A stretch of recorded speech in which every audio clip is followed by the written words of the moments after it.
ছিল সোনারপুর। সেখানকার বেশিরভাগ মানুষ কৃষিকাজ করত।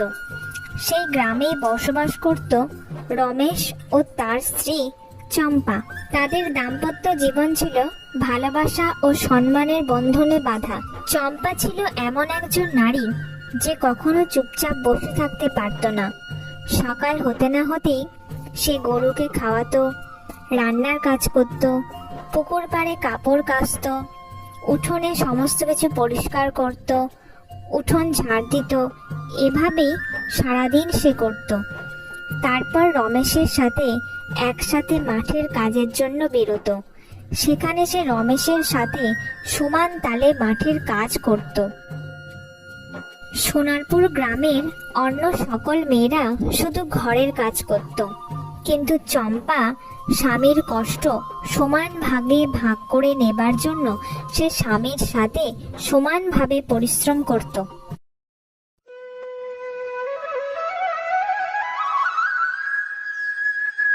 সত্যি চম্পা, ঘরে সারাদিন এত কাজ করো, তারপরেও মাঠে এসে আমাকে সাহায্য করো।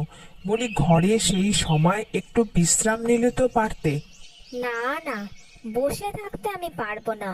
তুমি তো আমাকে সেই বিয়ের থেকে দেখছো, চুপচাপ বসে থাকতে পারবো না।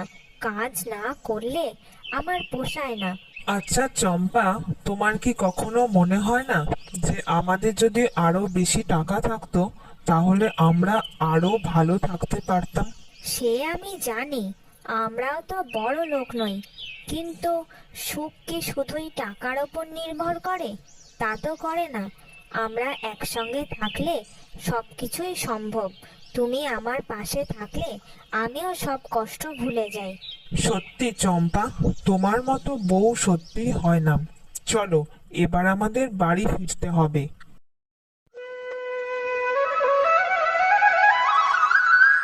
এরপর রমেশ আর চম্পা মাঠের কাজ সেরে পড়ন্ত বিকেলে বাড়ি ফেরে।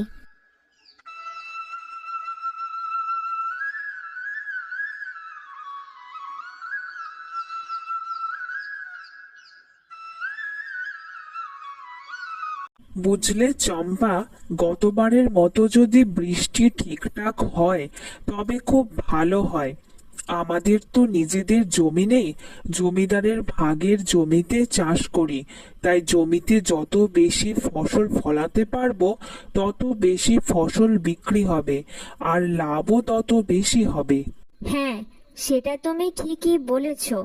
আর চাষের জমি থেকে যেটুকু লাভ হবে সেটা দিয়ে আমাদের এই মাটির ঘরের চালটা পাল্টাবো। ঠিক আছে চম্পা, তবে তুমি যেটা বলেছ সেটাই হবে। খড়ের চালগুলো পাল্টে দেব। নাও, এবার তাড়াতাড়ি খেয়ে নাও। আজ তো বেশি কিছু বাজারে ছিল না, তাই চাল আর ডাল দিয়ে একটু গরম গরম খিচুড়ি বানিয়ে দিলাম। হ্যাঁ চলো, খাওয়া দাওয়া করে নেওয়া যাক। এভাবে বেশ কয়েকদিন কেটে যায়। হঠাৎ করে গ্রামে প্রচণ্ড খরা দেখা যায়। মাঠের সমস্ত ফসল শুকিয়ে যায়, চাষের জমি শুকিয়ে যায়। এমন এক দুঃসময় চম্পা একদিন মাঠে যাবার পথে হঠাৎ করে অসুস্থ হয়ে পড়ে।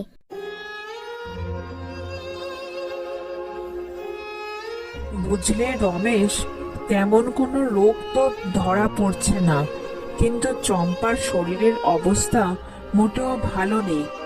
কি বলছেন ডাক্তার বাবু? তাহলে কি চম্পা সুস্থ হবে না? চম্পার এখন ভালো রকম সেবা শুশ্রূষার প্রয়োজন। তার সাথে কিছু দামি দামি ওষুধও বেশ কয়েকদিন খেতে হবে, তাহলে যদি চম্পা একটু সুস্থ হয়ে ওঠে। ডাক্তার বাবু, চম্পা আমার ঘরের আলো, ঘরের লক্ষ্মী। আমি ওর চিকিৎসার জন্য সবকিছু করতে রাজি আছি। বুঝলে চম্পা, তোমার এখন বিশ্রামের প্রয়োজন। তুমি এখন বিশ্রাম নাও, আমি দেখছি ঘরের কাজ কতটা কি সারতে পারি। না গো না, তুমি কি কোনোদিন ঘরের কাজকর্ম করেছো নাকি? আমি একটু পরে সুস্থ হয়ে যাব, তোমার চিন্তা করতে হবে না। আমি কখনো এরকম শুয়ে শুয়ে থাকতে পারি না। আমি একটু পরেই উঠে ঘরের সমস্ত কাজ সারবো। না চম্পা, তুমি এখন বিশ্রাম নাও। ডাক্তারবাবুর কথা অমান্য করতে পারবো না। তিনি বলেছেন যথাযথ সেবা শুশ্রূষা ও দামি ওষুধপত্রের মাধ্যমে তোমাকে সুস্থ করে তোলা সম্ভব। আমাদের মতো গরিব ঘরে আর কটা মানুষেরই বা ঠিকভাবে চিকিৎসা সম্ভব হয়? তাই আমি বলি, তুমি অত চিন্তা করো না। চম্পা, তুমি সারা জীবন আমার জন্য ত্যাগ করেছো। আজ তোমার জন্য কিছু করতে পারলে আমিও খুব খুশি হব। এখন আর কথা না বলে বিশ্রাম নাও।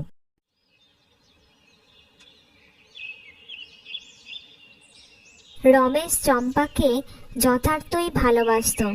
তাই চম্পা অসুস্থ হয়েছে বলে রমেশ ঘরের সমস্ত কাজ একা হাতে করতে শুরু করে।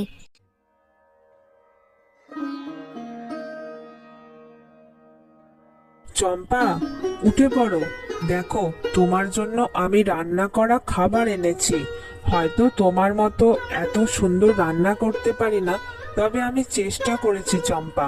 তুমি পুরুষ মানুষ, তুমি ঘরের কাজ করবে আর আমি শুয়ে থাকবো, এটা কি শোভা দেয়?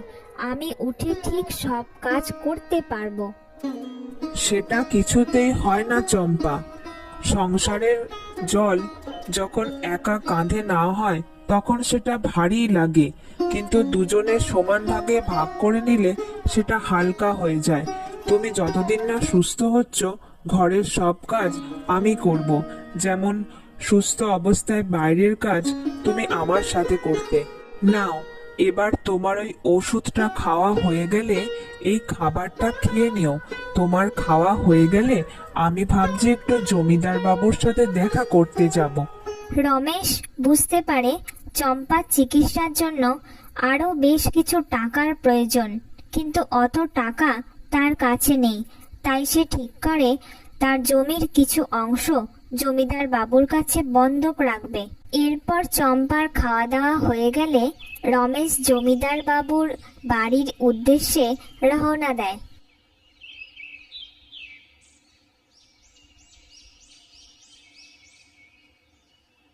না না না না না, ওসব জমি টমি বন্ধক রেখে টাকা ধার আমি দিতে পারবো না। তোদের মতো গরিব মানুষদের ভরসা কিসের? তোরা যে টাকা শোধ করবি না সে আমার জানা আছে। জমিদার বাবু, আমার টাকার যে বড্ড দরকার। আমার স্ত্রী ঘরে অসুস্থ, তার চিকিৎসার জন্য বেশ কিছু টাকা প্রয়োজন। সবই বুঝলাম, কিন্তু রমেশ, এবছর খরা দেখা দিয়েছে, জমিতে চাষবাস ভালো হয়নি। এরকম অবস্থায় আমি টাকা ধার দেব কি করে? অবশেষে রমেশ কুয়ো থেকে জল টেনে এনে তার ভাগের ছোট্ট জমিতে কম জলে ফসল ফলে এমন কিছু ফসলের বীজ ছড়িয়ে দেয়। সত্যি রমেশ দাদা, তোমার কোনো তুলনা নেই। তুমি একাধারে বুদ্ধি করে তোমার ছোট্ট জমিতে ফসল ফলিয়েছ এই খরার সময়, আবার অসুস্থ স্ত্রীর সেবা করছো। সত্যি গ্রামের সবার মুখে শুধু তোমারই নাম। না রে, তেমন কিছু নয় কানাই। আমি শুধু আমার কর্তব্য করেছি। খরার সময় ধানের চাষ সম্ভব নয়, তাই মসুরির ডাল, বাজরা এই সব চাষ করে যেটুকু টাকা রোজগার হয় সেটুকু দিয়েই অসুস্থ স্ত্রীর সেবা করছি। এভাবে রমেশের সেবা শুশ্রূষায় চম্পা আস্তে আস্তে সুস্থ হয়ে ওঠে এবং ডাক্তারবাবু রমেশকে জানায় যে চম্পা এখন থেকে পুরোপুরি সুস্থ।